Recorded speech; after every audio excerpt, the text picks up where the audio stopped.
there was one person in the audience plus the like volunteer usher. Whoa. And Okay. so they were performing and the lights went down, and at the end of the show when the lights came back up, the person had left.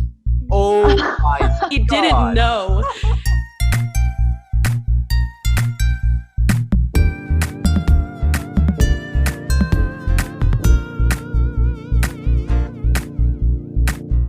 Thank you for coming on to So What Did You Say You Do? This is going to be theater versus film. So yeah, Laura, could you tell us what you do? Well, right now, doing a lot of nothing while the pandemic closes all theaters.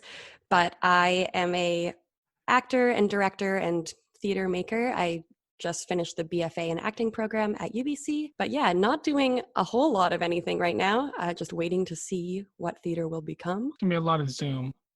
I really hope not. Like, obviously that's the way it's going, but that's the worst part of theater to me. Yeah. How about you, Sila? What do you do? Currently, just, I guess, writing screenplays, trying to get some features in there before I don't have any more time to do that. I guess I'm a writer, director. I don't really call myself that yet, hopefully in the future.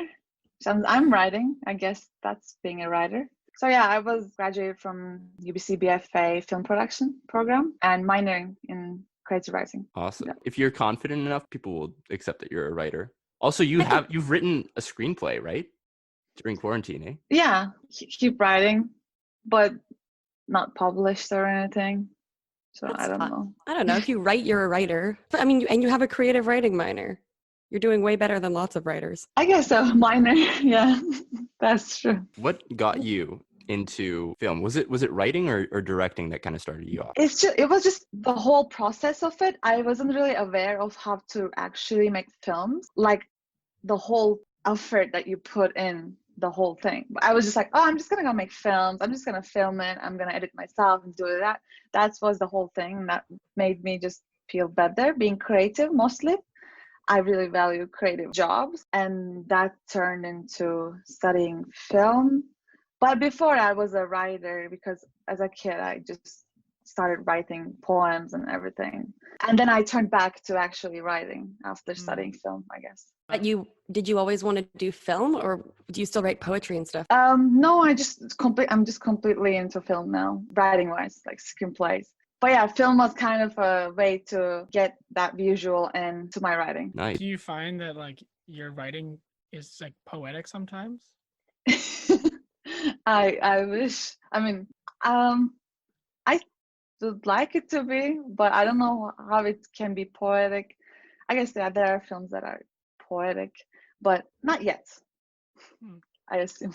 I feel like, I mean, I'm not good at writing, but if I was to write, it seems like writing plays or screenplays would be way more interesting than writing a novel, even though I also like reading, because you get to then see your work be interpreted by other people. Whereas with a book, you never even know the audience response, really. Yeah, in the book, you just leave it to their imagination, I guess. And the other one, it's a whole another process to make that thing. Yeah, which seems cool too, but it's way more indulgent as a writer to get to see it come to life. Yeah, it would feel nice if it happened. Yeah, that's something, because I'm a designer and I like to write stuff for fun. And I always think, I don't know if I could design my own writing, because I feel like you need to have that interpretation. Because if it's just straight from my head, there's no like, what did they mean here? And here's my idea of it. It's like, there's no buffer. It's just pure me having fun, which maybe could be interesting, but I also I would like to see someone else's opinion on it. Yeah, they say like in making a film, writing is the first process, like another film, making it another film, and then editing makes it another film. Yeah, exactly. What got you into theater, Laura? I mean, most of what I've done has been acting. I did acting when I was a kid. I actually started doing a lot of musical theater. And like just through growing up, because I guess I also did, choir and stuff like that. So I was very like musical. And then eventually I think I did a Shakespeare show and realized that maybe, I don't know, I still like watching musicals, but doing other kinds of theater is maybe more my speed. And I think also like eventually kind of realized that while acting is where I started and very enjoyable, it's ultimately maybe not what I want because it's just a crazy life. Still did my BFA in acting, and I think that it's a valuable skill to be able to see theater from a lot of different perspectives in order to create a good working environment. So I think it's valuable to have experience on all sides. So you mentioned musicals and Shakespeare. Is there anything when you were younger that you wish you'd gotten your foot into? I don't know. I guess dance. I think that I might have been able to actually do musical theater if I had danced as a kid, but it became pretty obvious once I got older that I did not have the skill or flexibility. And I can still learn, and I take dance classes occasionally, although that's been put on hold now. Yeah, I guess being a triple threat would be good on a resume. Yeah, I think it's a quadruple threat now.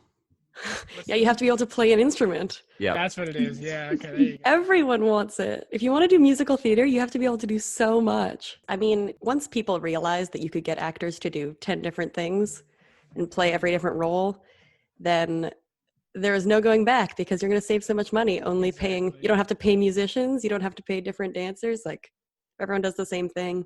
Yeah. So We much all cheaper. want to do it, so we're like, yeah, I'll do this Exactly. and get paid not enough for it. Sounds like fun. That's the arts. Yeah, exactly. Is there any advice you would give to someone that's like starting out in either field? I think that anyone can, be part of theater, and there's lots of community theater, and it's easy to be part of it as just an amateur, and I mean, not easy, but it's accessible and anyone can do it. And I think that anyone should. But I think if you decide that you want to do it professionally, you have to go in 100% because it takes so much of you that if you try and be like, I'm going to act on the side, you'll never be able to get there. I think that you've got to fully commit and decide you're an artist if you want to make it. That being said, I don't think that's the life for most people. So I think there's ways to participate in theater and film without, going crazy. Yeah, without committing your whole life to it. That's, what being an artist is, and it's a job. But I think that a lot of the stuff I've been realizing over the pandemic is like kind of mental health stuff related to art, and like at what point do you need to come first? Like how much can art sustain you and how much do you need to just sustain yourself? Yeah, I've definitely felt like staying home, my stress levels have disappeared compared to the life when I was, designing 3 shows at once and driving all around town and running out of money because of gas and going crazy. It's kind of nice to be able to just sit down and work at my own pace versus like breakneck speeds. Yeah. I Yeah. guess there's also stress of, but when do you get to do that again? Do you usually do that much at once? 3 shows and craziness? Like it depends. It really it's all about what one show is giving me. Like they're never at the same amount of completion. Usually I'll be like, in the conception process of one show, and then I'm building another show, and then maybe another show just opened. Like they're never like, all right, here's 3 maquettes for 3 different shows, and then let's build 3 shows. They're always staggered, so it does keep me on my toes, but it's not gonna kill me. It means you also have to be your own manager, Yeah, scheduling everything. you gotta know when to wake up and get out of bed and be disciplined. Yeah. There's also like a lot of 12-hour days in film, and that's something I don't. What's that like, Sila? It can be up to 16 actually. Wow. And when it's like 6 days a week, it's not great. It's just like you have no life basically. That's why I don't want to kind of be on set. I'd rather stay in my house, like you said, at my own pace and keep writing. It's very stressful. That's like you basically have nothing else to do. No social life. If you want to go work out or something, just work out on set, carrying stuff. Yeah, it's just like the thing you appreciate, I guess, is crafty food. That's the best part. All day. Yeah. That's something that theater doesn't have. Because theater doesn't have money. Yeah. Yeah. Last episode we talked to a stage manager who said it can be good to bring in some snacks and like have act, it's nice for the environment to have actors like you and stuff like that, but it's also coming out of your own pocket. Like that's not something that a theater would sponsor. Yeah. I don't know. I feel like it depends on the theater. I've stage managed shows where I was given a budget for personal things or for like supplies, which ended up going to like first aid stuff and like tools, but also to emergency chocolate for actors. But nothing like crafty.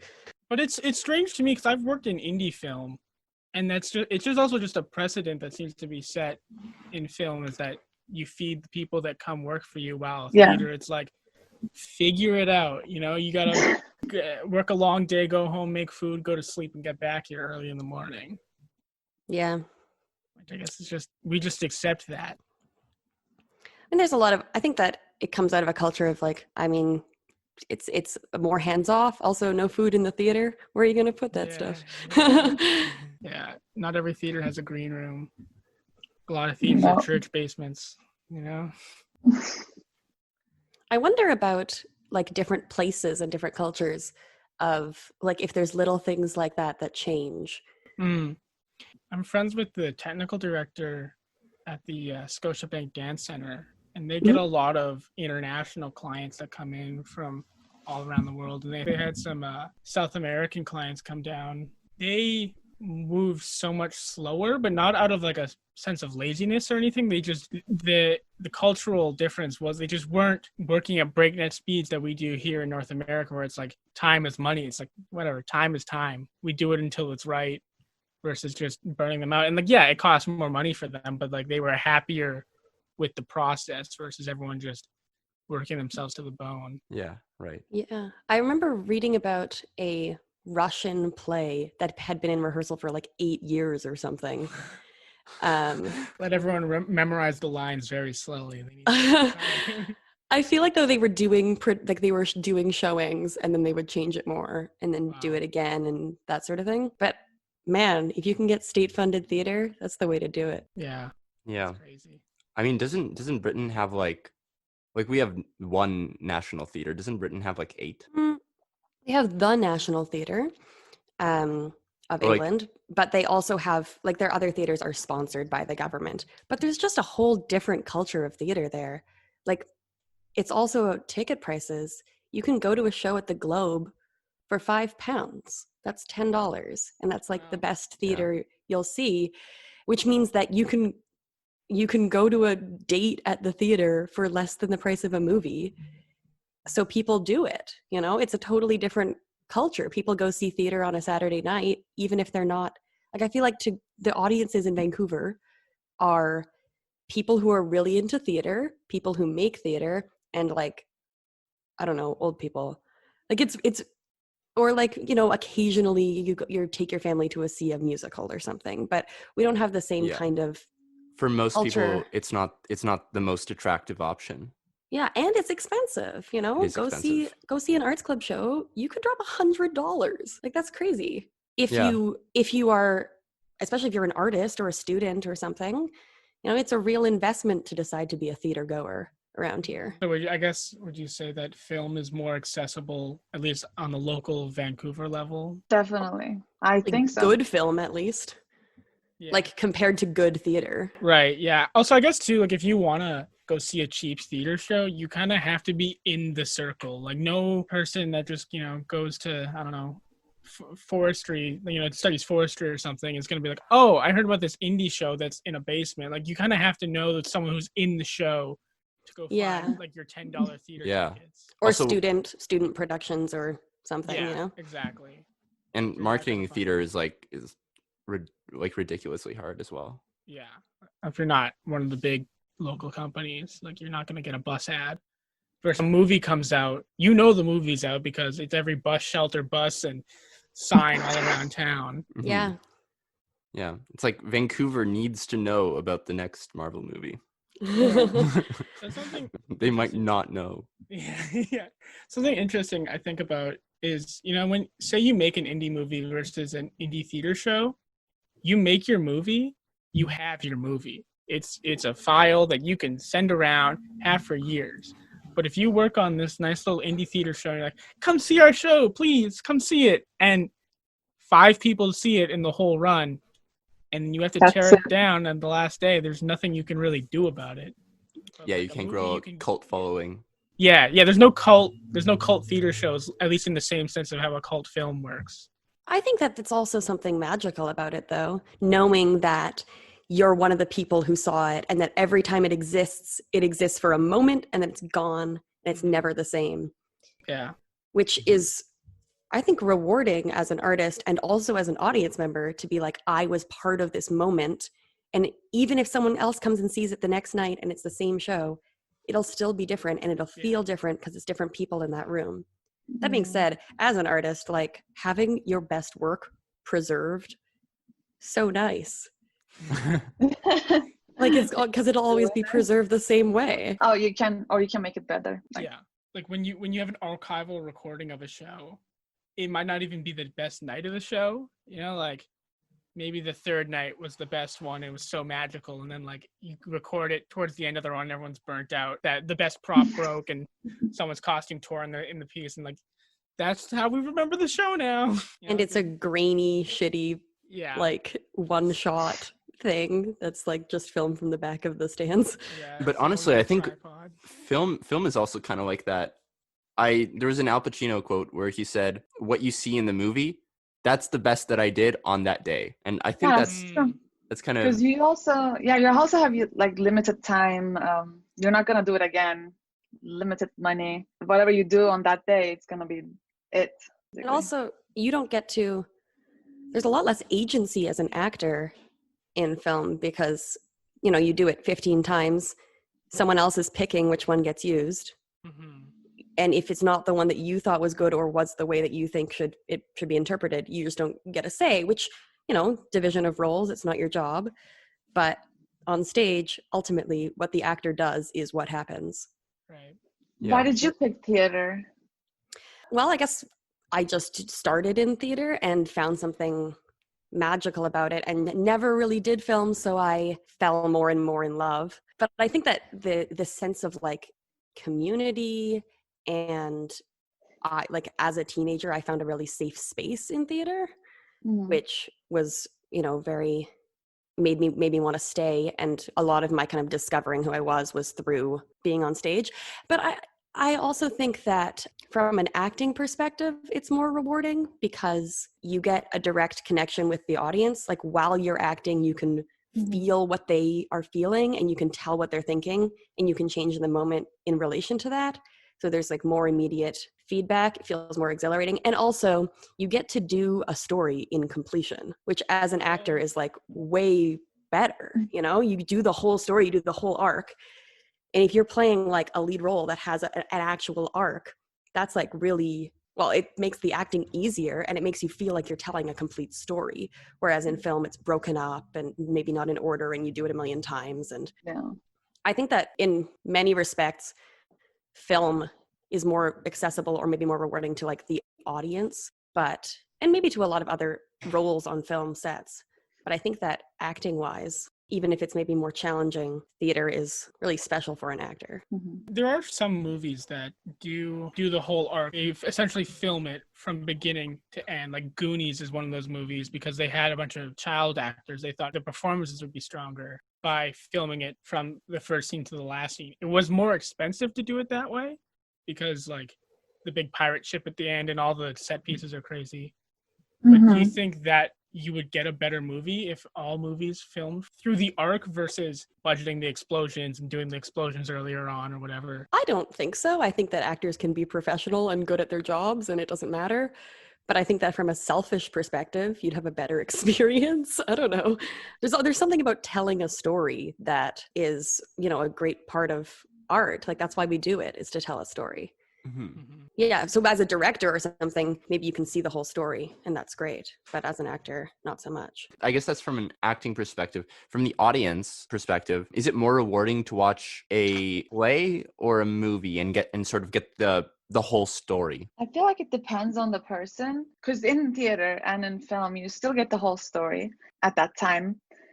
But I'm not a great theater goer. Like, I don't kind of enjoy going to watch plays, so I would prefer the film. But yeah, it's like different moods, different places, audience is different, so I guess it depends on the person, I think. And the production. Yeah. I mean, I see theater, or I did see theater pretty regularly, but I mean, I still watch film way more than theater because you have to, go somewhere and pay I mean, you can watch film in your house on your sofa, Yeah. and you can enjoy a story personally, which I think is an appeal.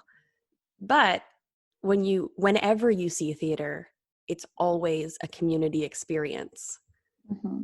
It's special, and it means that I think that there's like something alive about, I mean, I guess it's similar to seeing a movie in theaters, but being able to like feel like you're connecting with actors who are actually there, and that, I don't know, feeling of like things going wrong and suspending your disbelief together. Mm-hmm.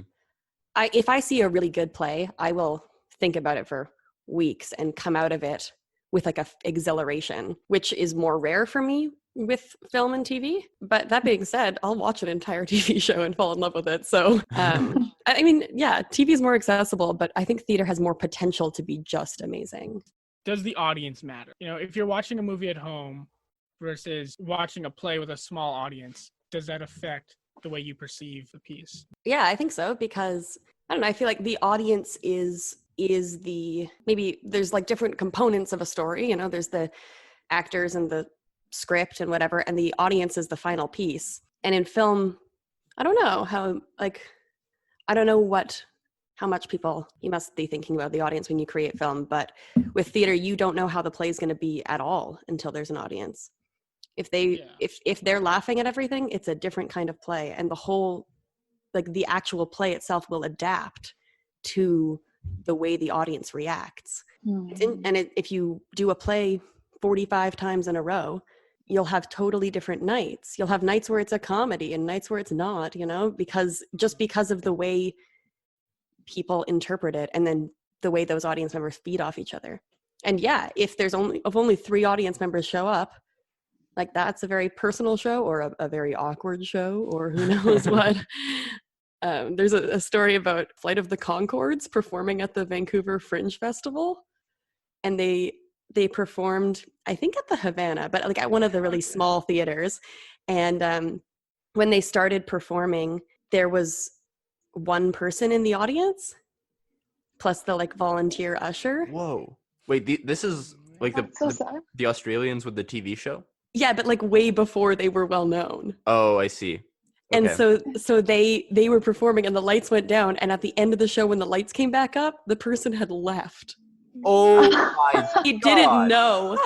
And so they were performing to no one. Oh my Awesome. God. Wow. I love hearing about famous people failing, because it's, I mean, not in a selfish way, but it's motivating. Yeah. That's crazy. Wow. How about you, Sila? Do you prefer to watch movies at home or in a theater? So when I consider theater as well, I think theater is more precious for me, because that's like for me, it's like once in a while thing that you go to with these other people, and they just put this whole show just for you and the audience at the moment. And like Laura said, it's just special. And film is just so accessible, and you can watch it anywhere on your phone, anytime. So I would actually like to go to like a theater to watch a film, which makes it more like kind of like a experience, because it's not like casual, and makes you appreciate it more. So yeah, I guess going there will be better. Do you think people should watch movies on their phone, or does that take away? It does take away from it. It does take away a lot. Even though I do it too when I get bored. When you watch a movie on your phone, is it a movie you've seen before? Or Yes, yeah, it's a movie Okay. I've seen before. Because then I wouldn't. Yeah, it's just they're meant to be on a big screen, I think. Yeah. Even not in a computer, like a big computer. And it's weird. I just don't like when as an audience member, I don't like that many people in the room. Yeah, theater is different because you're supposed to react to the people playing at the moment. But in film, the less people, the better for me, because it's just like even if it's there, it's a personal experience to you.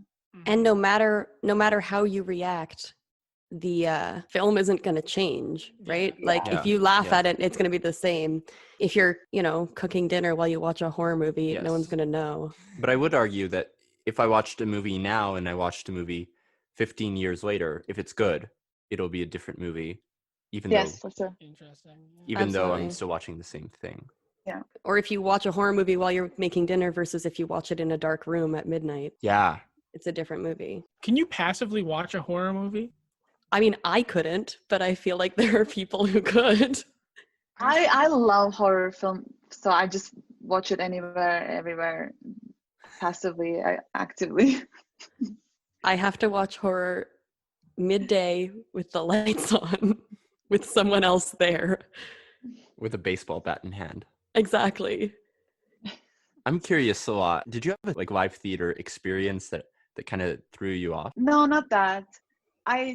It's very hard to suspend my disbelief in theater because they're acting right in front of me. And it's like a show, right? Like theater acting, I guess it's different than film acting. It's more acting rather than film is like subtle because the camera is right in front of you. Mm-hmm. That's why I don't like going.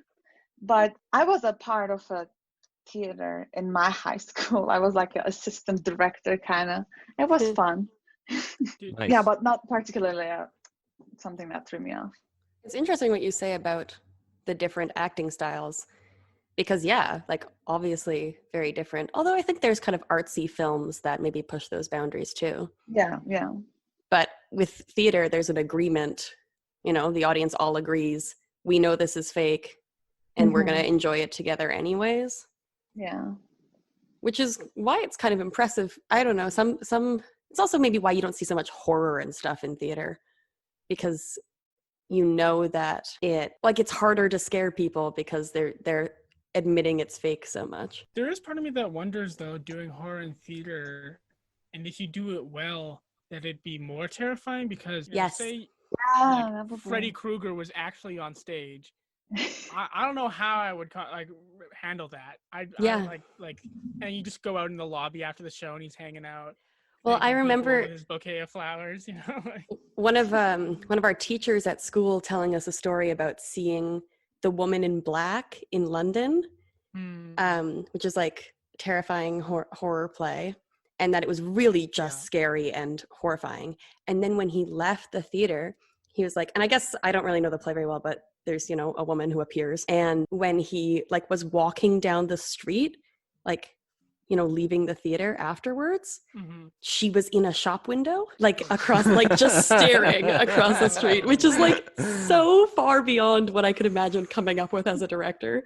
But and it and that exists for the 5 people who notice, but God, would that be scary? The worst would be if you kind of sort of noticed it, and then you're walking more, wait a minute, and it just haunts your memories for the rest of the time. Scare the shit out of me. Yeah. I think that there's some, I've seen good, murder mystery plays that are scary and reel you in.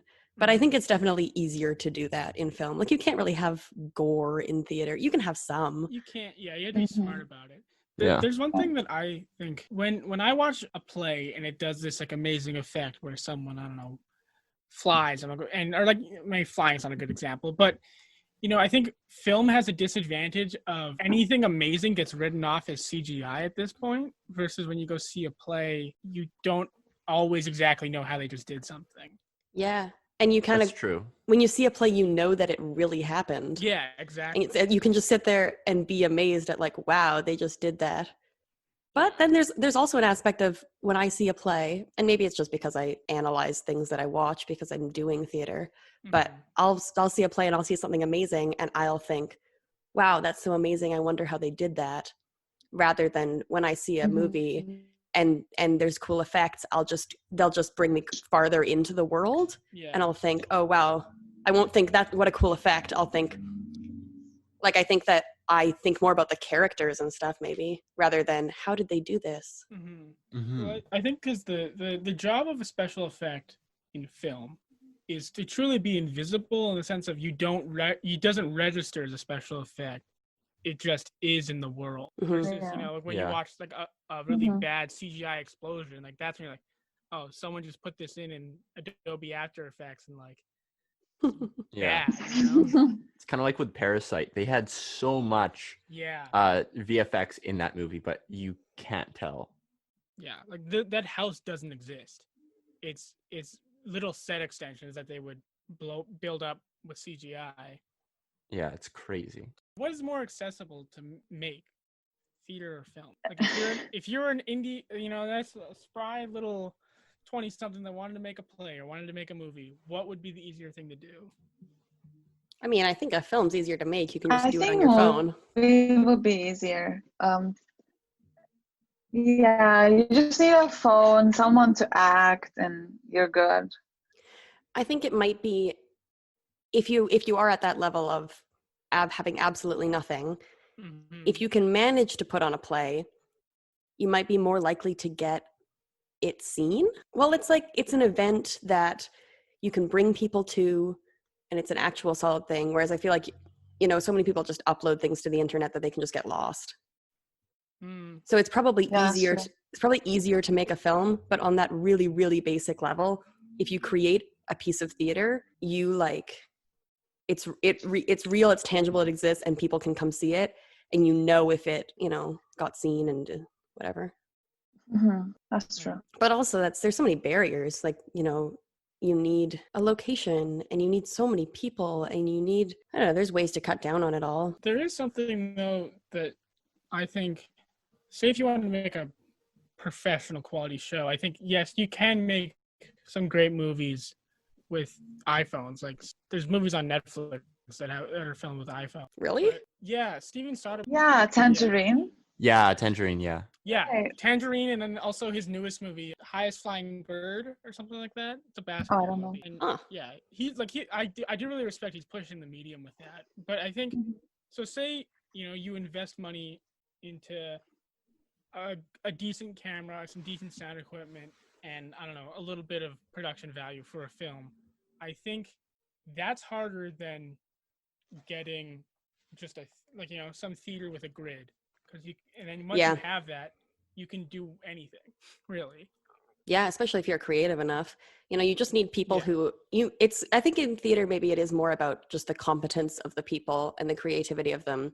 Whereas with film, you actually do need some concrete, like you can do a really, really good Shakespeare in the Park with literally no lights and no set. Yeah. And it can be amazing. If you have really good actors and a really good director and stuff, it can be really mind-blowing. But with film, you do need basic stuff, I guess. I think, yeah, because say you watch a movie and it has bad sound, you're not going to it's an unwatchable film, and there's nothing you can do about that. You have to have good, decent enough equipment to just get that entry level start. Yeah, but at the same time, once you have those like that like a good mic, a good couple mics might not be that expensive, but once you have those, you're kind of set for any project that you do. Is that true, or do you constantly need new things to? Yeah. Depends on what your aim is, because there's no end in terms of what you can get for camera technology. It's just there's so many things. So if you just, like David said, if you just have the basic working microphone camera, you can make many films. It's kind of like if you're in the theater, it's if you have to keep going back to the Havana to get that again, but going up the ladder is like getting a huge proscenium somewhere.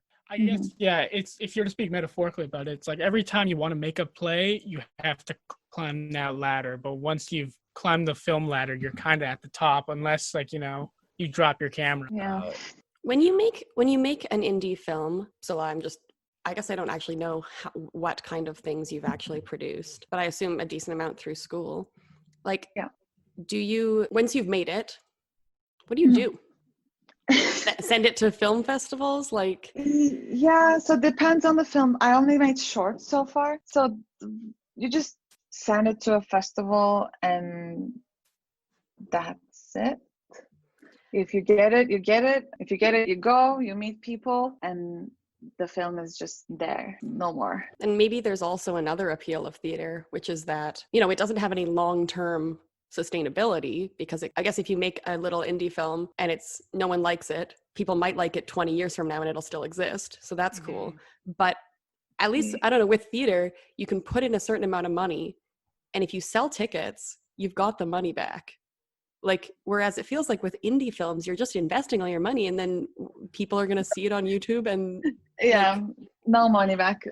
yeah. So how can you possibly start a career with that? Like with indie theater, you can actually kind of get somewhere, you know, you can pay people, you can make money back if you're smart and you're doing good work. Maybe you can sell the indie films to, I actually no idea. I've never done that, and I wasn't expecting to get money out of it. Maybe like awards, more grants on doing other stuff. I think so. That's it. But I guess there's also like enough bigger film and TV in Vancouver. So like you don't need to, it's not so much working up a ladder. It's like do indie stuff for yourself and then also work for a production company, that kind of thing. Yeah, so if you have money for your indie stuff, you're good. But most people, I think, do it to go somewhere, like to be hired for some other thing, to be seen. Yeah, not for the intention of getting money, I think. Right, I see. Well, I mean, I don't do theater for the intention of getting money either. Like it just like needs they to wouldn't base on their career on indie films. It all comes back to if you're trying to produce something indie, you have your movie versus a play is here and now, and they both have their advantages and disadvantages. Yeah, but it's also just a totally different kind of career, like in terms of, I don't know, I guess upward momentum. Like there's so many huge film things you can do, whereas with theater, there's not, I don't know. If you get to a certain level, then yeah, but. Like even speaking as Canadian theater artists, it'd be pretty hard for any of us to get on Broadway just because they like to keep Americans on Broadway. Yeah, I also don't know how to move there. Like you need a full-time job. There's no full-time jobs. Don't go to Broadway now. Don't Not go to now. the States now. Jesus Christ. Yeah. Do you have some examples of jargon from the different worlds you live in? I'll just give you some interesting ones, I guess. From the set. There is a apple box. I guess everyone would know that. It's like a crate thing that you can put apples in, but you don't actually use it for that. And there's the pancake. It's like what's that? I don't know what that is. It's like a block. So there's like a full block. You can just put the camera on it, like a wooden square thing, or there's pancake, which is like kind of a 2 centimeters thick wooden block. So you can put something on it. There's 2 more. So there's 10-1 and 10-2. 10-1 means you're going for a pee break. 10-2 means you're going for the big one. You need to like indicate which one you're going for. I guess the AD has to know. How long are you gonna be for you? Burning daylight. That is a fair question. Wow. Yeah, and the martini shot is the last shot, a window shot. It's like fun. and like last shot of the day or of that like setup? Of the day. Huh. Nice. Yeah. I know there's a fun one for film is C-47s. Yeah, those are like the clips that you put. Yeah, clothesline pins. Eggs. Yeah. Those are so fun. I feel like there's not nearly as many fun ones for theater. Yeah, we have Ghost Light. That's a good one. Or there's just like words that are fun. I like the word gobo. What is that? Yeah. It's like a thing you put over a light to make patterns. Mm-hmm. Oh. It's essentially like a cutout. Oh, it's a cookie. That we call it cookie. Oh! Gobo is way better than cookie. Yeah. What's up with film and baked goods, cookies? They're all about crafty. Yeah, that's it's really they're just making fun of theater people. It's all so ingrained in the culture. Yeah. I guess the equivalent of a pancake in my mind would be a shin buster, right? Because it's just a piece of wood that you put a light on. Mm-hmm. Right? That's what Yeah. guess. And I think we have apple boxes and. But like that's not a common like. We don't really. Yeah. I work for a scene shop and I know we do make apple boxes, but it's not usually apple boxes. To my knowledge, are used for like Tom Cruise, a short actor who has to look tall. Tall ones. But like an apple box for me is just something you put something on before you paint it. You know. Oh, I see. Also, is there any like superstitions the way that in theater there's you can't say Macbeth, that sort of thing? Is there something that along the lines in film? No. Can you just tell from theater? So if there is any, I can tell because I couldn't think of anything at all. For theater, saying Macbeth is you say other things. You say like the Scottish play or Mackers whatever or- Mackers. Yeah, and if you say it, then you have to. There's all these things you have to do: go outside, spit, swear, ask to be let in, whatever. These also. What? Yeah, it's like because supposedly when they first did Macbeth, like all these people died and stuff. Mm-hmm.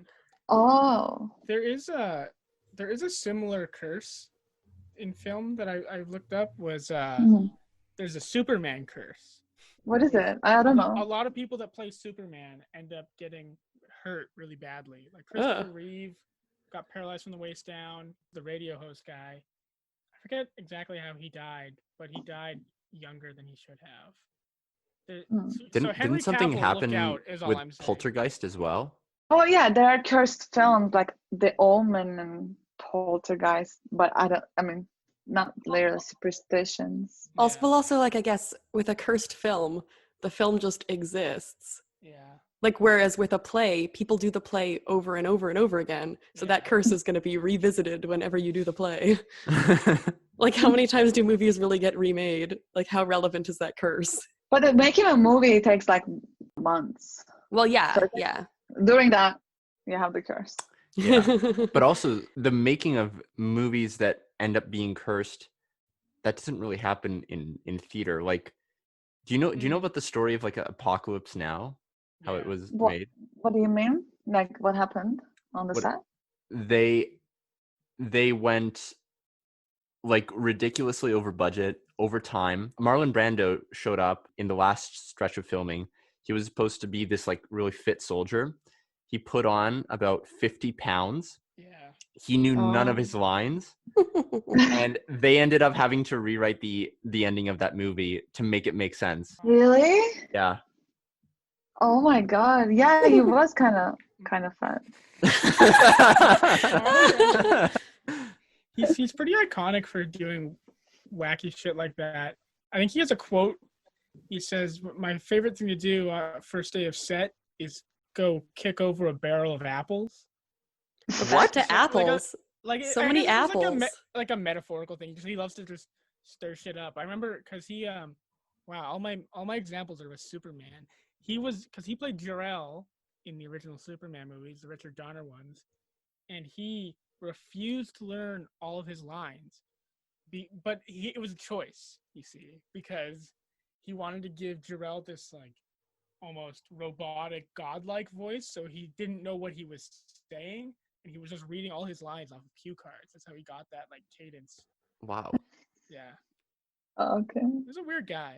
I also don't understand because at the beginning of his career, he was like so on top of it. He did Streetcar Named Desire on Broadway, and then he did the movie, and he like redefined acting, and I don't know what happened to him. I think you can't start a career being an asshole, right? Yeah. Like Yeah. you have to do well for people to trust you enough so that you can do badly.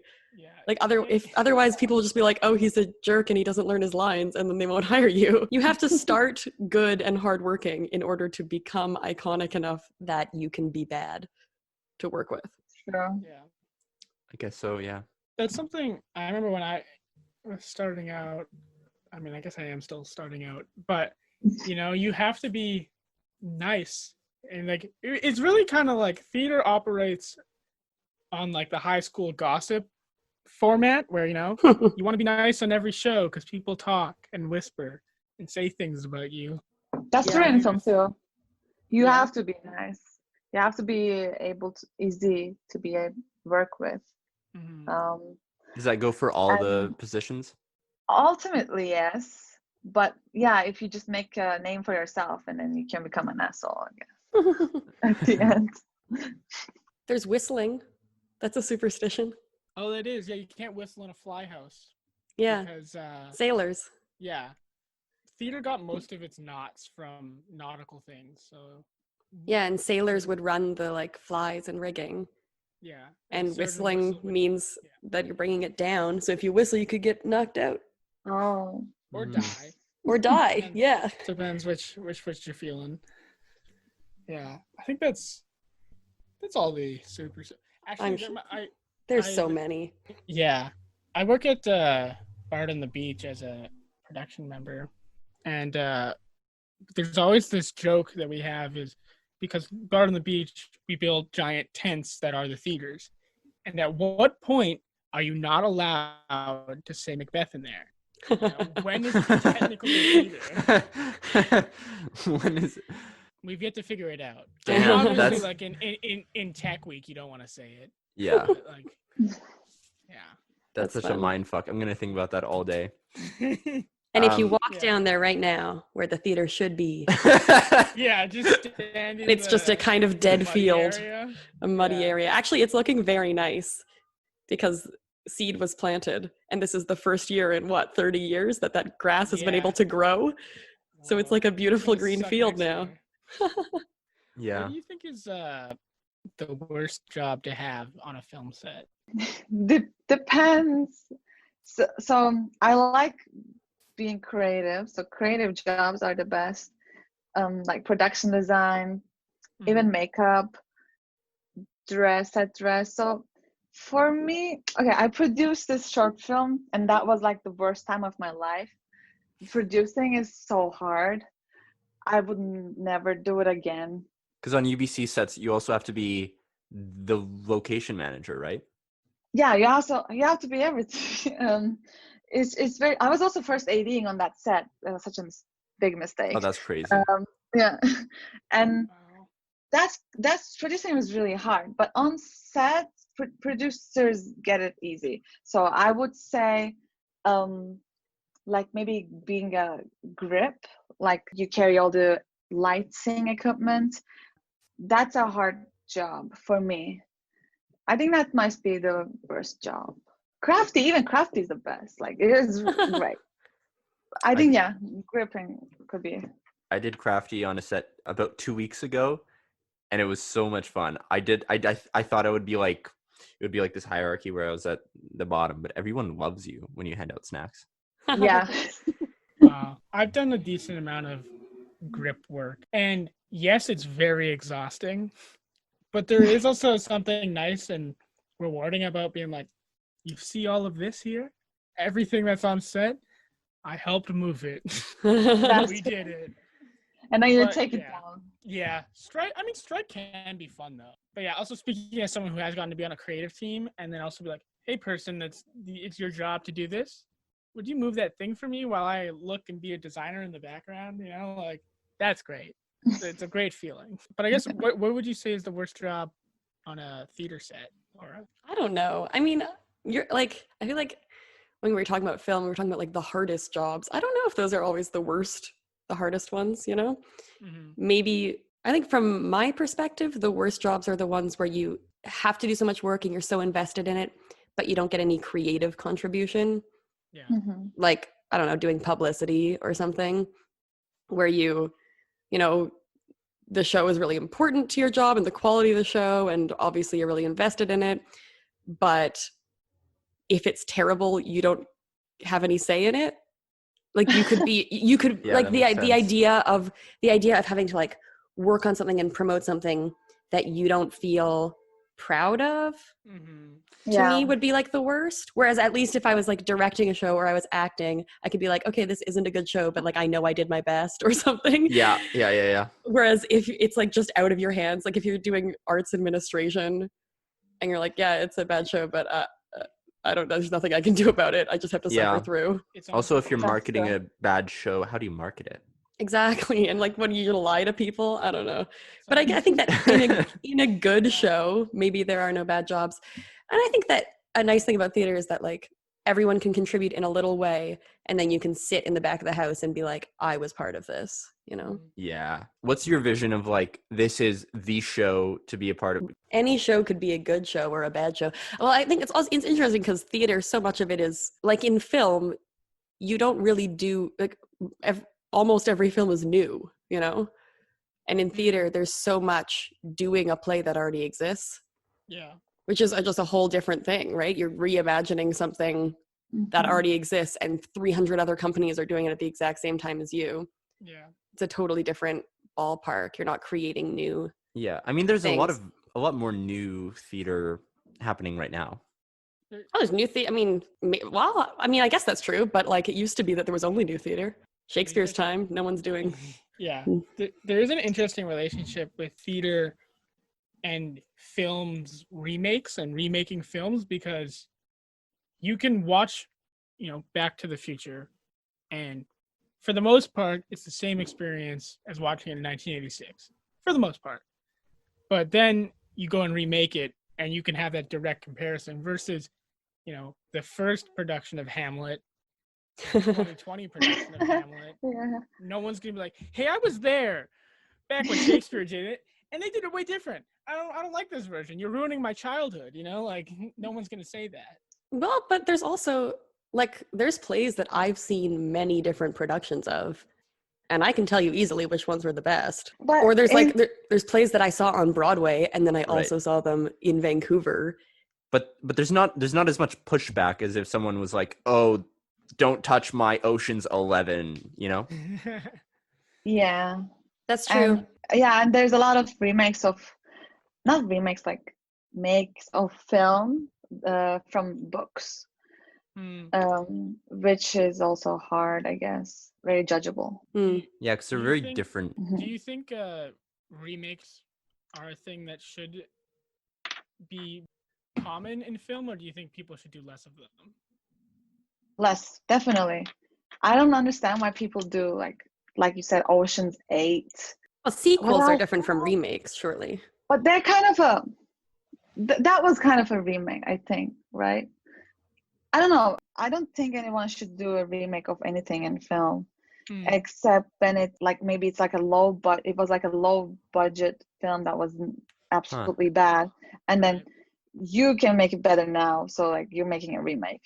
But yeah, I think there's enough room for creativity.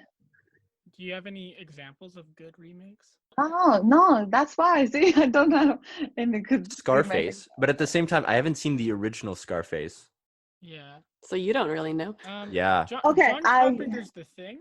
That's a remake. Oh yeah, that was a good remake. Okay, I give And then it they that. remade that one though, Did they? really poorly. So, I guess. The Yeah. Ring is Oh, better. The Ring in the States, they made in the States, is better than Japanese Yeah. Ring. I guess I the can say American version that. of the Dragon Tattoo is also a bit better. I only saw the American. What do you think of remaking foreign language films into English films? Do you think there is a line where like you shouldn't do that? There is definitely a line. Like I read an article that they were gonna remake Parasite. Mm-hmm. That shouldn't happen. Like I said, if they think they're gonna make it better, go ahead. I mean, they have their rights to make it, but I don't see a reason why creating that something that's already been made in a certain way and making it like kind of yourself, like just watch it in a different culture, a whole different thing. Just, I don't know, it's just sometimes pisses me off that people do remakes of Well, foreign especially film. they're not remaking it to make it better, right? They're remaking it to make Yeah. it English. They make, Yeah. yeah. It's just like, Yeah. you know, But it's also- colonization. Yeah, it's also like more accessible to certain audience, that, and like most people just know the American version of Mhm. that movie, which Yeah. is sad because like that's not the original, and like just go watch the original. Do you think audiences would accept a dubbed version of a foreign language film? Is that productive? I think It's they better- do it for TV.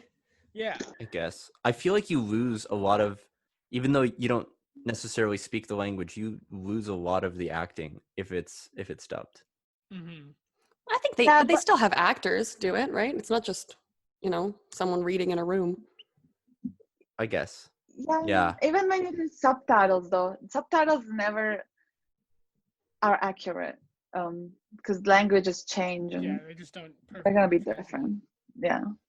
Still seems like both those options are better than remaking it, because Yes. remaking it is like, I don't know, erasing the original content and saying it's better if it's, Americanized, versus saying, okay, we're going to adapt this so that it's more accessible. Like that seems like a more of a compromise. Do you know what's the craziest remake? Michel Haneke first made his funny games in German, and it's like this. Oh Have you seen it? Or is it in French? And then he remade it shot for shot in English. Same guy? Yeah, same guy. I kind of respect that. Like being like, I'm not gonna let someone else remake my film, but I want to have different versions of it. Like if he does it, it's the same person making it. I feel like that's reasonable. That's Samuel Beckett does the same thing, or did the same thing. He used to write all his plays in French, didn't he, and then translate them to English. Yeah. I Oscar feel Wilde like did that's that too, a cool eh? thing. Really? Or no, his Salome is the one written by his lover. Forgot his name. Was it written by? I thought it was written for his lover. No, it was translated by his lover from I French. see. Okay, gotcha. Interesting. Whoa. And it in the letter that he wrote to his lover in prison, which was like this huge long rant, he actually threw that in. He was like, and then he complained about his translation of Salome because he wasn't happy with it. You broke my heart and you fucked my play. And you sent me to prison, so there's that. Yeah. Wow, that's crazy. That's wild. Hey, I'll edit that out. Don't I got that. Is anyone else in your family or your families in the arts, or are you the only one? Basically just me. My dad and my brother both play guitar and play music and stuff, but just for fun. Yeah, no, not a very artsy family, but a very artsy, like, supportive family. Like I feel like we went and saw theater, and we went and like, my family's interested in the arts, but no, definitely not careers in the arts. Same. No arts in my family at all. No one. I don't have siblings, so it's just my parents. Yeah, I have a twin brother, an identical twin brother. I feel like I've learned this about you like 4 times, and every time I'm so surprised. Yeah, that's how it goes. He has. It's really funny because now that I've shaved my head, he has really long hair and I have really short hair. But he went to Langara College for film, and I went to Studio 58 for theater, which is in the basement of Langara College, and so is the film program. So it's funny. We're very similar but different. And also, people would always go around in the hallways and be like, also, my brother has cerebral palsy, so he uses a wheelchair on like long days. And people are like, Marcus, what are you doing in a wheelchair and wearing a wig? And it's like, wearing a wig. Not me. Not me in the slightest. But do your parents? I guess, well, you sort of answered this, but do your parents accept that you're in the arts, or did they want you to do something else? No, I don't know. Yeah, my parents have been very supportive. I feel like there was a point where they were very into the idea of me getting a degree versus just doing art, or like there's lots of theater programs that just give certificates and things. So maybe there was a bit of like, if you don't end up doing this, have a backup, have a degree so that it feels like a real thing. But no, they've always been very supportive of what I wanted to do. It's interesting. We keep asking, this question on every episode of the show, and we've yet to get the real, like, what are you doing? You're throwing your life away. So I guess maybe that's something that's changing more and more, like as years go by. Less people are like, art is a terrible decision to make as a career path. Yeah. It's also probably like different cultures and things, but I think that, I don't know, maybe the world's changing in a positive way to realize that maybe art isn't an essential job for a certain period of time, but if you had a life without art, what kind of life would that be? Yeah. Well, it's interesting. In our first episode, one of our guests brought up the idea, like, we're all stuck in quarantine right now, or varying degrees of it, and everyone's sitting at home watching Netflix. But then people are like, art's a stupid thing that you shouldn't do. You'll never make any money and be successful. But like, they'll sit around and appreciate it when it's appropriate. I don't know if it's well, I don't think it's a stupid thing, obviously, but I think that the idea of you won't make any money and you won't get anywhere doesn't come from the fact that there's no money to be made. It comes from the fact that it's just really, there's so much out there and it's so hard and so many people want to do it that so few people are making money. Mm-hmm. But obviously people are, because we consume so much content. Totally. Yeah. In film, you have you can tailor an experience. You have a close-up, you have a long shot. What's the equivalent of that in theater? The close-up. Immersive theater? Oh. Or like in the round. There's shows, that the audience fully interacts. There's, Sleep No More, which was like a fully interactive, like in a warehouse play. I think there's lots of them like that. And there's opportunities to be creative in ways that you wouldn't expect with that kind of thing. Surprisingly immersive theater. Right. Yeah. By immersive theater, you mean like a show where you go, like to like an apartment or something and like watch it's almost like you're a part of the show, or is that? Oh, there's that too. The one I was talking about, Sleep No More, you like walk around and pick which line of the story you want to see. Interesting. Oh, that's really cool. It's very cool. There's lots of shows like that. But then there's also just like, proscenium stage, but the actors come out in the audience and talk to you, or, there's things like that. Or even just like in the round, there's something you can't get in film. Like in film, you can get a close-up, you can be right up on that person's face. But if an actor is actually 30 centimeters from you, that's a real feeling, Yeah. Whoa. Probably one we won't have for a long time now. Yeah. Just keep 6 feet apart. 6 feet apart. Is there any film that you've seen or any moment in a movie that you thought, oh, this can only be film? This is why, this is something film can do and nothing else really can. Okay, one of my favorite films is Hereditary. Oh by yeah. Ari Aster. So I need to watch it. That have you seen it? I'm gonna spoil it. So I'll accept. when the electric pole when they hit and the girl's just decapitated. That moment is so, I don't know, it's just very eerie, but also I don't want to say it, I don't want to sound weird, but it's also beautifully shot, let's say. It's just that you can't do that in a theater, or like the same director, same writer, Midsommar, like when they take LSD and then you see actually plants moving. Yeah. I don't know how you would do that in theater. I mean, you can do it somehow, but it's very different in film. I guess manipulating is very easy in film, and like faking things, exaggerating, cheating. That moment, those kind of moments are just only in film, I think, for me.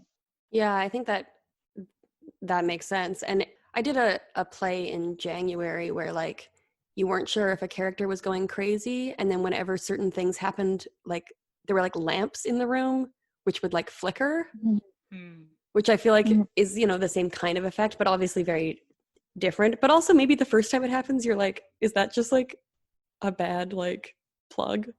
I feel like, yeah. But there's also super basic things that you wouldn't get the same effect in theater. Like you can have a good road trip movie, you can't really have a good road trip play. Like, or like, you know, or like a cowboy thing. Like, I feel like things that exist out in nature, or like you can do outdoor theater, obviously. And maybe that's even more exciting because you're really there. But like, you know, those beautiful shots of whatever, like, you know, something on a boat or what, like, just in terms of location, there's something exciting about film of like seeing beautiful things that in theater, if you can recreate them, it's amazing, but it's a different kind of thing. And different stories are suited to different mediums, you know? Totally. What genres do you think work best in both mediums? Like, which ones can film do and which ones can theater do, but the opposite isn't the same?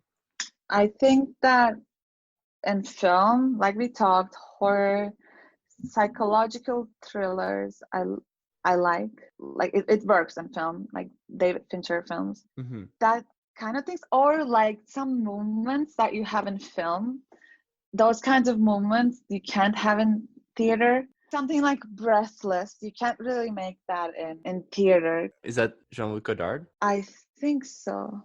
Like anything French New Wave you can do in theater. Yes, that's true. That kind of thing. But like maybe German expressionism, you could do it in theater. Yeah.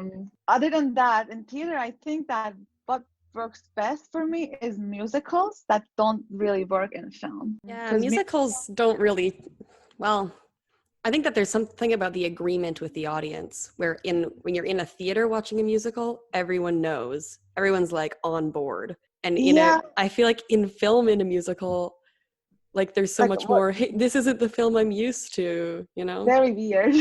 Like La La Land doesn't work for me. But it works for some people. I don't know. Like, it's also like, I don't know. I've been watching Crazy Ex-Girlfriend. That's fun. That's got music. Like, that's not a film, that's a TV show, but like, I think that works, but it's very theatrical, and you can tell that the person who created that is a theater actor. Yeah, that could happen, I guess, just blending them both in. But like, I guess what you mean is, or maybe what you mean is that the sort of thing that you can experience watching a musical in theater is kind of muted when you watch it on a screen. Exactly. So then, like, I think that there's some things that are easier to do in each medium, and, you know, some things that lend themselves to those mediums very well.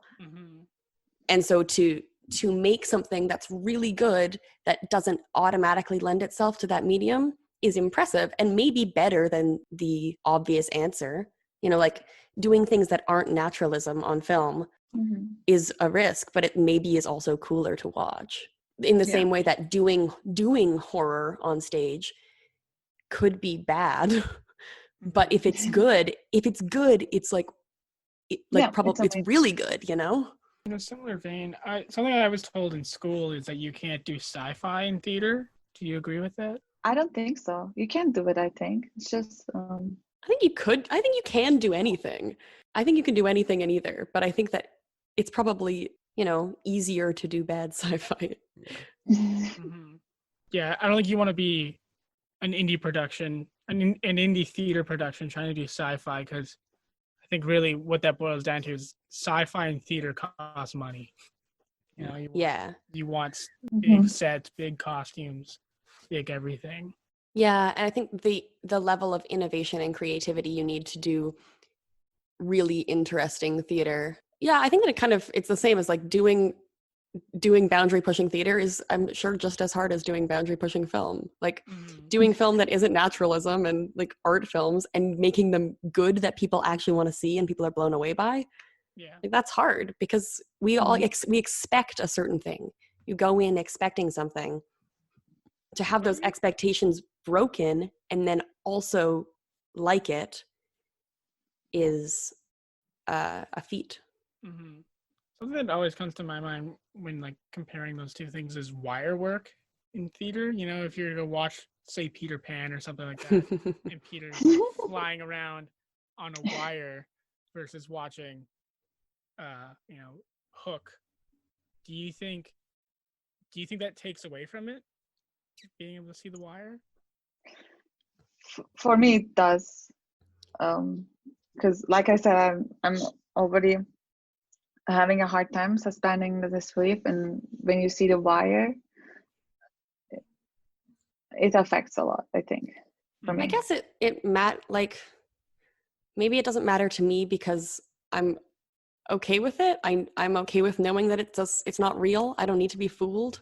Right. Mhm. Like, I mean, obviously they're not flying in the film either. Like, I don't know. Yeah. So to me, sitting in an audience, I remember watching Mary Poppins and sitting in the audience and seeing a person go over my head and turning around and watching her go up to the just fly to the back of the audience and being like, wow, a person's doing that. That's really cool. I guess, yeah, it's a matter of stakes too, because like no matter how, I think this is how my brain works when I watch a show. It's like, this is amazing, but what if it went wrong? You know, like, Yeah, right? And then like you read about Spider-Man. oh God, Yikes. Spider-Man on the musical. Ooh. Spider-Man the musical, like just people were maimed.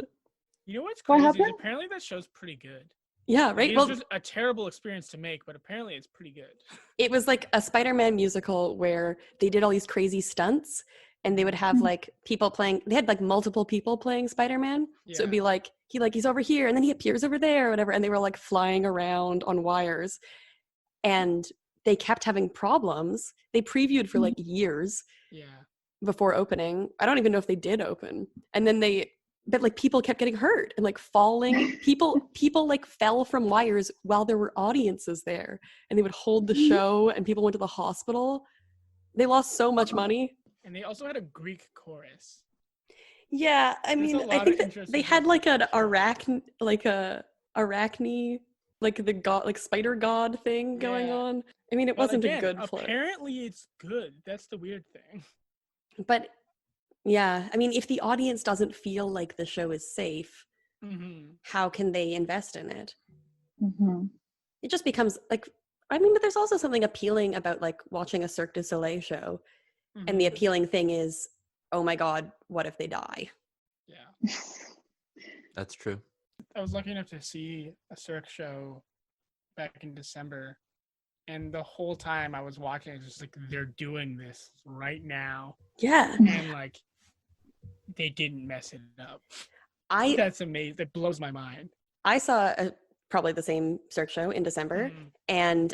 And there was a part where they were like jumping. They had like a swing set almost where they would like they like swing off it and then like jump onto the other one. And the first few times they did it, it didn't work and they like fell.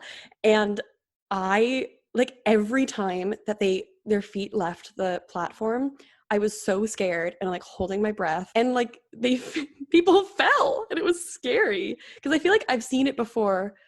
I've seen a couple of Cirque shows and I've seen that kind of thing before and it always scared me, but they never failed. And then watching them, like, I don't know, I thought maybe watching them not do it well would make it easier for me to be like, oh, and they're fine, but nope. And yet I still wanted to watch. Yeah. It makes me wonder, do you think if there's a way, and it's sort of similar to like live television, you like Saturday Night Live, if you could live broadcast a movie, do you think that would add something to it? Definitely.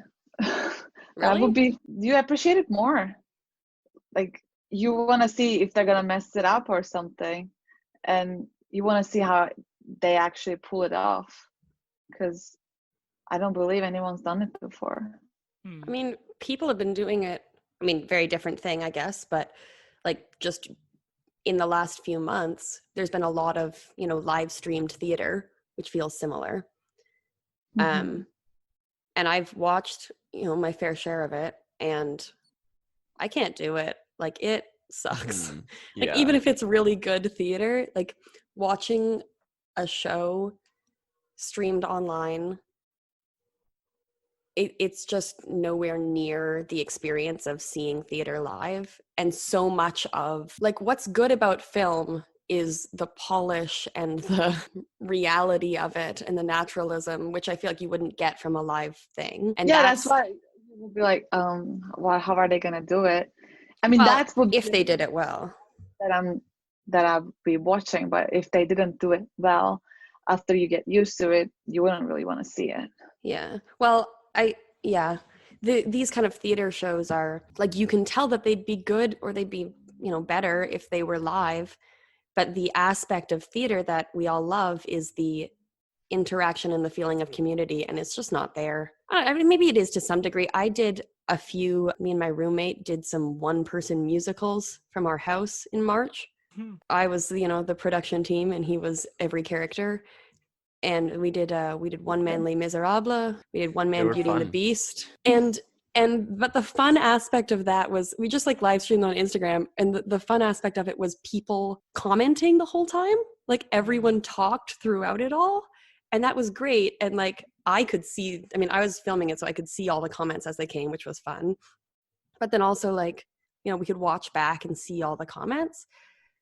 But when we downloaded the footage to see it ourselves, like to have it forever, there's no comments, and then it's just a guy singing in his house. I guess it's sort of like if you were to record a production of a show and like mute the audience, or if you were to record a production of a show without an audience for the sake of getting a good recording. Yeah. Is there a perfect way to combine the two mediums? I enjoyed the Hamilton movie. I I liked haven't it. Here's my question. Is that technically a movie? Well, no, I mean it's a film of a theatrical production, but watching it, you can tell that someone directed the heck out of the filming. Like someone put a lot of thought into that and did a lot of, like it wasn't an archival footage. Yeah. Have you seen it? I have. Something that I learned after watching it that has made me feel a certain way is I learned that it was 3 different nights that were edited together. Yeah. Do you feel cheated by that? No, I don't, because I know it's not, I don't know, it makes sense to me, because they did it so they could get different angles and never show the other cameras.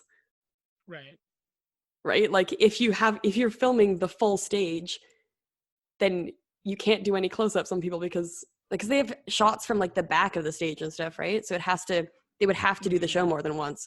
But I think that I would feel cheated if like they still did 3 complete performances and and then they edited it together. It's not like they were like, okay, wait, we did this number badly, let's redo it.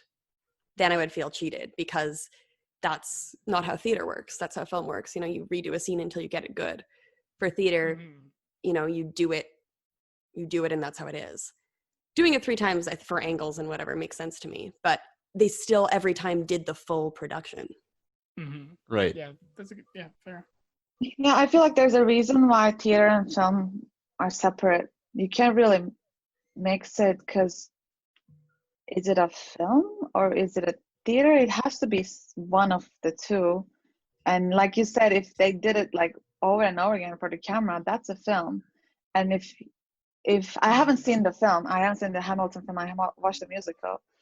If they did like 3 shows actually and filmed it and then edited together, that's a good way of, if we're gonna combine the two, it's a good way, but still it takes away the whole experience of being at a theater. That makes it a film experience, I think. Yeah. Well, I think that it's not supposed to be equivalent, but I mean, the reality of theater is that it does exist in a moment, and that means a lot of people don't get to see it. And so if it is something amazing and really good, and you just don't live in the place where it is, you'll just never see it, which is why I think that, it's not the same, like as far as redoing shows over all the time for theater, how many productions of a certain play have there been? That seemed like that's very different to remaking a film, because maybe you could live in Vancouver your whole life and never see a certain play, even if it's been done hundreds and hundreds of times, and never be able to. Whereas if a film has been made, you can watch it, So Hamilton can exist on Broadway forever and I could never see it. And there's something nice about the accessibility of being like, okay, well, not everyone can pay $500 to go see a play and fly to New York. And so even if it's not the same experience, and even if being in the theater is obviously better, allowing everyone to experience a play, oh, we have the means to make that happen. So Mhm. it seems like that should become a norm. Yeah. And I don't think it'll take away from, like, after watching that, I'm not like, well, now I don't need to see Hamilton. I would still Yeah. go see it, right? Maybe Like, see a play ever again. Totally. yeah, like I mean, maybe there's plays where I've seen a movie version and been like, well, it's not good, so I don't want to go see it. Right. But I would never be like, I know that story now, so I'm not going to go see it live. Mhm. I would be more excited to see it live because I'd be like, well, how are they going to do it this time? And how's it going to be different? Do you think not getting to see Lin-Manuel Miranda be Hamilton is a bummer, or were you more excited to see someone else take on the role?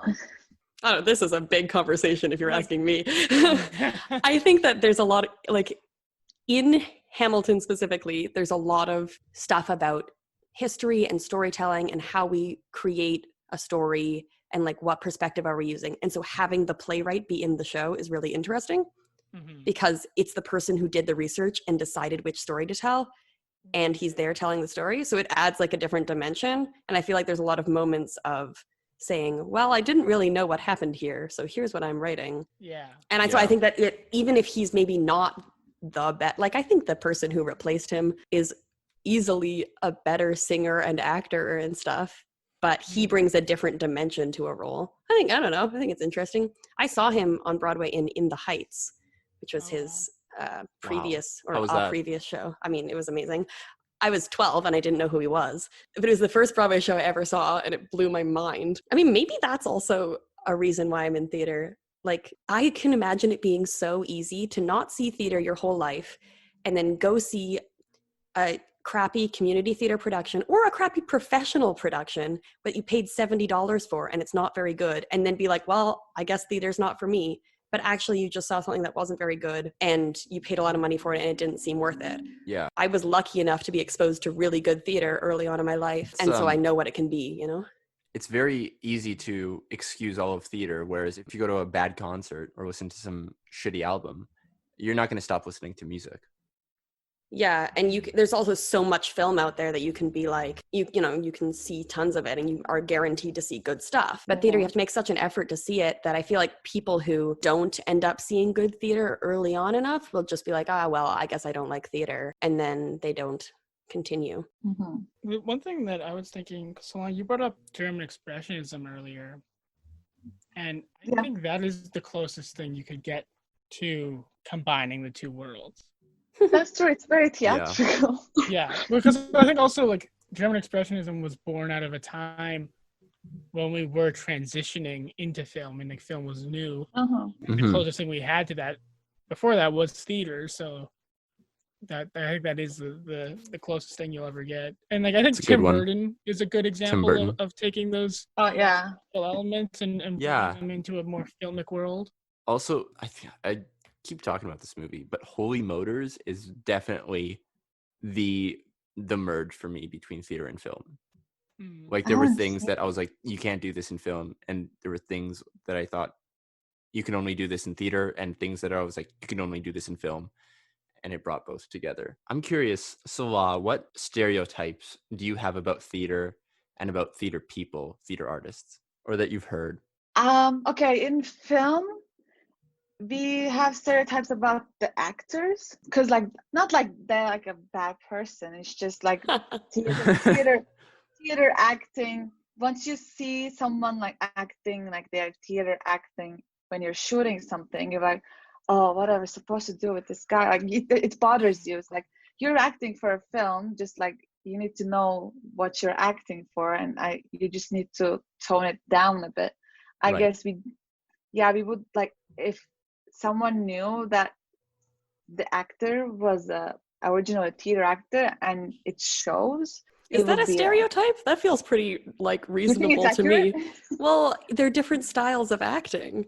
Yeah. I mean, I think maybe to say that a theater actor couldn't do film would be a stereotype, because actually most of the really, really good film actors went, well, not most, but a decent amount of really good film actors went to theater school and got a classical training.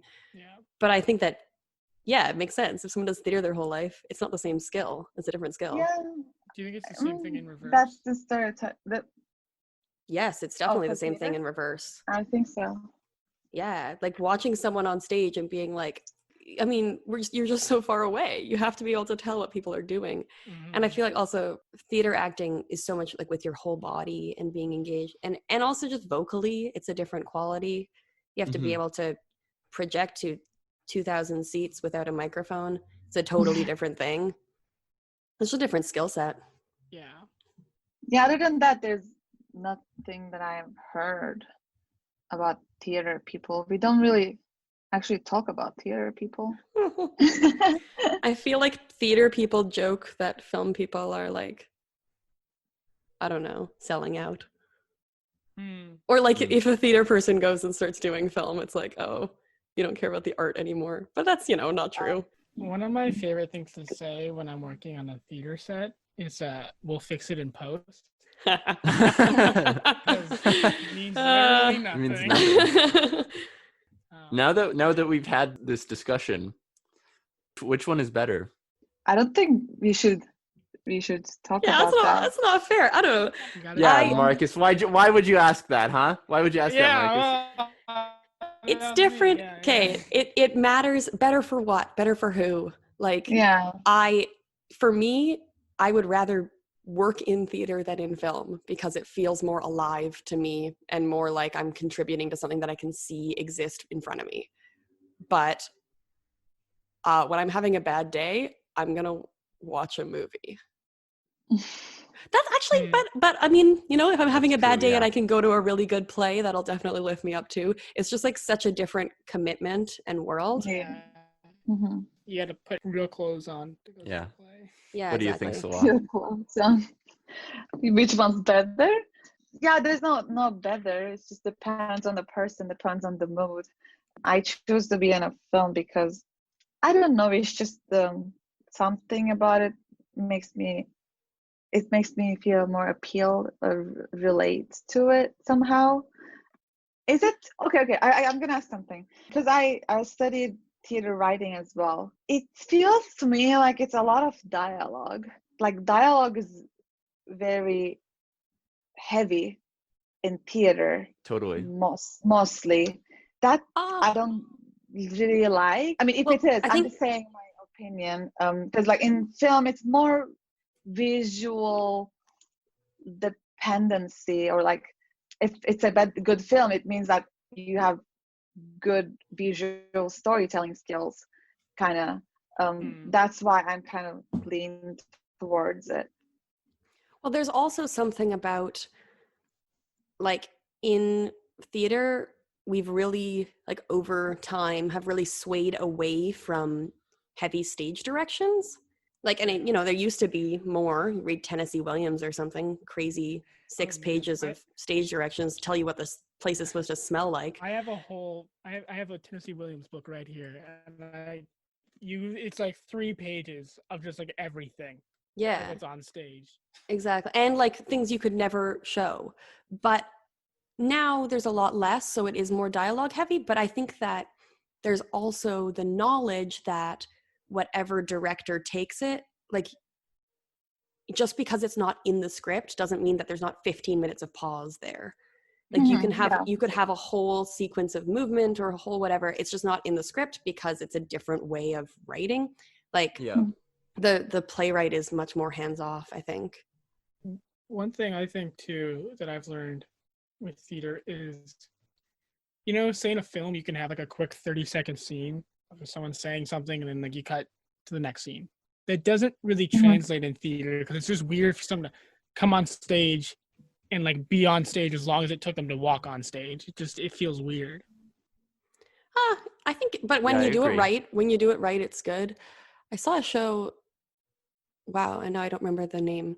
Like a Hannah Moscovich play that I saw at the Culch in December. Infinity, and there was that's it. And there was lots of like really short sequences, like a sequence where someone just walked on stage and like moved a book and then left, and the way, but it really came from the way that the director used music and entrances to create an effect. It's certainly easier in film, but I think that makes it all the more impressive in theater when you can feel immersed and you can be like, oh, this is like a montage, like like to create a good montage in theater, how cool to be able to do that. Yeah. That's true. Yeah. Yeah. I think something that film can do very well is tell a story with such economy. There's something that you can do with one shot visually that would, that you could cut like 5-6 lines with if it were on a True. stage. Yeah. The classic thing I think of is comparing like a dead parent in theater versus film. You can usually just take a shot of like a family photo, linger on it for a second, like, oh, I get it. Versus like it's harder to do that in theater. You kind of have to say it. But in theater, you can also, I mean, you can do a brilliant, amazing production where the only thing on the stage is a chair. Mm-hmm. And in Mhm. film, I don't think we've really gotten to a point where we can't, like I don't know, you still really need a lot of like realism in, even if you break boundaries, you're not going to do a movie that's just a black box, you know? What do you think film will be like when it's as old as theater? I feel like film advances with technology, so Mhm. it will. So I feel like it's gonna be along the lines of Bandersnatch or something. Like Oh, interesting. Ooh. it's gonna rely on technology more, like the advancement of it. Even if it's old, it's just gonna become. It's gonna be different to view it. Like maybe you're gonna see a hologram or something. Yeah. But I don't think the Mhm. content of it is gonna change that much, like the structure and everything. Mhm. I don't know, theater, the structure of theater changed so much, in the last 1,000 Mhm. years. How can we possibly know? That's true. There was a time when, yeah, so many things seemed impossible. Also, there's an interesting flexibility in theater that I like of, like, anyone can play any role, Mm, like That's you true. would never see a film Yeah. where the mom was Black, the kid was Chinese, and it was never acknowledged. yeah. Whereas in theater, we'd be like, oh, it was just the best actor for the role, so that's who we Mhm. cast. And I mean, maybe people aren't always fine with that, but like, I think that theater has progressed to a point where we can be, and you can just be like, well, it doesn't have to make sense. Women can play men, anyone can do anything. And that's a kind of freedom that doesn't really exist in film. Like, even in kind of boundary pushing film, there's still this sense of realism of like, oh, that's not realistic, we can't do it. Even in like a fucking magic film, One example I can think of in film is I'm Not There, the Bob Dylan movie. Oh, that's a Kate great movie. Kate Blanchett plays I Bob have. Dylan. Yeah. She plays Kate Bob Blanchett Dylan. plays. Yeah, it's That's so seven great. actors Honestly, actually does the play best Bob part. Dylan. Yeah, she Yeah, is it's honestly a bunch the of best. different actors. That sounds amazing. I Who knows? recommend it. It's Yeah. it's called I'm Not There. Well, that's really cool. Do you have a favorite director I or don't writer? not writer yet, because I don't want to choose it yet. Like I said, I love Ari Aster. He writes his own films. Yeah. But he's just beginning, so I'm just waiting where he's going. Director, I love David Fincher. Yeah. But yeah, there are different kinds of directors. I used to love Tim Burton because of the way he does things. He hasn't aged super well, I think. Like I think his newer stuff has. No, no. I haven't seen ever since he's kind of gone into the CGI Disney world. He hasn't come back to me. Like I was gonna see Dumbo, but then I just didn't. It's from him? Yeah, he directed Dumbo. And I was like, Oh. I can't get over the like overly polished CGI look, Mm. especially like comparing his earlier stuff of like Edward Scissorhands and all those great movies that use such great practical effects and realism. But then it's like everything's just like a less good cartoon. And it's so obvious with animals. Oh man, yeah. Like, it's just so much more obvious than with, I don't know, other things. Yeah, well, because like it's hard to get an expressive performance out of a fake animal. Yeah. Yeah. It just doesn't work like that. I mean, harder to get an expressive performance out of a real animal too. Do the Airbud thing where it's just like you get a close up, you get a wider close up, and you put in like a Or like how many dogs played Lassie and how many did it Yeah. they all did it exactly the same way. I do remember one thing though. You put a dog on stage, it's game over. You win you have defeated Absolutely. the audience. They I saw a production of a play called The Audience at the Arts Club. And it's about like the Queen of England meeting with all the prime ministers. And they had like 6 corgis. Wow. And all they had to do, they just like ran across the stage at the beginning, and the end. That's awesome. But it was so amazing. That's so cool. All right. Should we go on to our rapid fire? Do you want to start it off, David? Sure. So this is our rapid fire.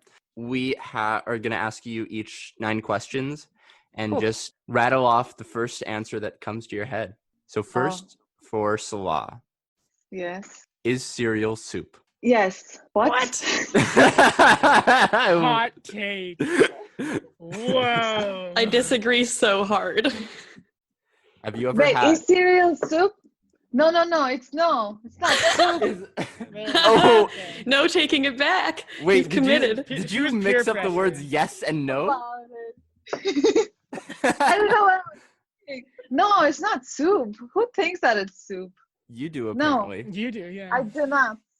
Uh-huh. Certainly not. Uh-huh. Okay. All right. Have you ever had a crush on a movie character? Okay, yes. Leonardo DiCaprio in Titanic. Good choice. What was your first job? My first job was donut cashier at Lee's Donut. Who was the worst Who's- teacher you ever had? Okay. In UBC, we had a cinematography teacher.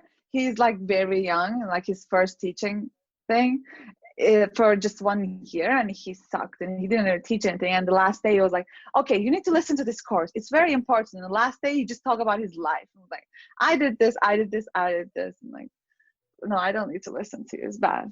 If Vancouver were a food, what food would it be? Pancakes, Vodka or whiskey? vodka, Twizzlers or Skittles? Skittles. I don't like Twizzlers. Backpacking or an all-inclusive resort? All-inclusive resort. Quentin Tarantino or Werner Herzog? Tarantino. Awesome. Interesting. All right. You ready for this, Laura? I guess so. I'm scared now. I mean, it's not. Don't worry. Okay. Lord of the Rings or Game of Thrones? I've never seen Lord of the Rings. Oh, all right. So I guess it's Game of Thrones by default. Maybe. What's a musical phase you went through that you don't listen to anymore? Musical as in band. I realize that could be confusing. I guess like kind of upbeat indie pop. If you could pick a TV show to be your life, what would it be? Zoe's Extraordinary Playlist. That's what it's called. If I could read people's minds and see them perform full-on numbers, that would be amazing. If you competed in the Olympics, what sport would you play? Oh, something that like doesn't actually involve sports, or like speed walking. Commentate it. What is something that is really popular now, but in 5 years, everyone will look back on and be really embarrassed by? Dear Evan Hansen. Who would win in a fight, Stephen King or Timothy Chalamet? Timothy Chalamet, because everyone would support him. Who would win in a fight, Meryl Streep or Kate Blanchett? Meryl Streep. David Hare or Hannah Moskowitz? Hannah Moskowitz. Sitcom or drama? Drama. Barbecue or ketchup-flavored chips? Oh, barbecue. The last thing we want to do is go to one cool thing, which basically you just tell us one cool thing that you've experienced this week or in your life. David, what's your one cool thing? Get the ball rolling. My one cool thing? So I'm not a big runner. I mean, like at all. But I downloaded the Nike Run Club, and it is awesome. So it tracks. I don't quite understand how it works, but it like tracks how far you run, and it also has this coach that tells you like how to run and like motivational stuff, and yeah, it's a good time. My one cool thing, I actually just finished Bob Dylan's autobiography. It's called Chronicles. Nice. And it's a great read. It's very conversational. It's like you're having it doesn't flow like a typical book. It's like if you're just listening to the guy tell stories of his life. And like he goes from like the present, well, present being 2004 because that's when it was written, and then he goes back to when he was like 20 years old. It hops around all over the place. It's a very interesting read. I went through a phase like a couple months ago of watching the Cornell Lab bird cams, which are like, they're like, okay, they're like live like webcams, and they're just always on, and they're on like bird nests or bird feeders, or and there's ones of like hummingbird feeders, and there's like albatrosses, and if you watch them, you can watch like eggs hatch, and you can just go on anytime. And so I don't know, I feel like throughout pandemic loneliness, I just had like birds in the background. That was very nice. But recently I was watching some albatross babies in a nest, and like saw that there's also live webcams of this like area in Alaska called Katmai National Park. And it's like a river, and it's just a river where hundreds of bears come to eat salmon. And so there's just like a live webcam in a tree where you can just watch bears. But it's very satisfying, and it's like interesting, and it's nice to just like go look and be like, right now the world still exists outside my house, you know, even if I can't be there. Yeah. Makes sense. How about you, Sila? Yesterday, I watched The Prisoners. The Denis Villeneuve Dennis, movie? yeah. I don't know how So to good. pronounce his name. Yeah, so the ending is just like, oh, Is this like I want him to do it. I want to see it, but they just end it like you kind of know it, but it might not actually. I'm not gonna spoil it. So it might not actually happen. It's just like a perfect This is ending. so cryptic. is it is it the one with Hugh Jackman and Yeah, and yes, it's Yeah. like that's one of the best endings that I've seen in Yeah, a it's couple a of really months. strong Yeah, movie. it's Laura. You would actually like it. It's very mysterious. Yeah. It's called The Prisoner. I think Prisoner. it's Okay, Prisoners. I'll I check think it it's out. just Prisoners. Yeah. Awesome. Well, guess what? We did it. You did it. Yeah. It happened. Thank you. Kind of. Thank you so much for joining us. Yeah. Thank Yeah. you for there inviting any- us. It was a fun time. Is there any social media or things you got going on in your life you want to promote? Just myself on Instagram. What are your handles? I'm Laura G. Reynolds on Instagram. That's the only thing I actually am active on, but also it's mostly like my garden and pies I'm making. It's not interesting. Mine is Silego, so it's Silego. I also recently started a cat Instagram account for my boyfriend's cat. So I'm kind of, Oh, my I God. promote that Stanley Cat. So if you follow me, you can also see the Stanley Cat account. It's from Stanley Kubrick, for the context. All right. Well, thank you so much for coming. Yeah. Bye-bye. Bye-bye. Q Bong or Q Gong.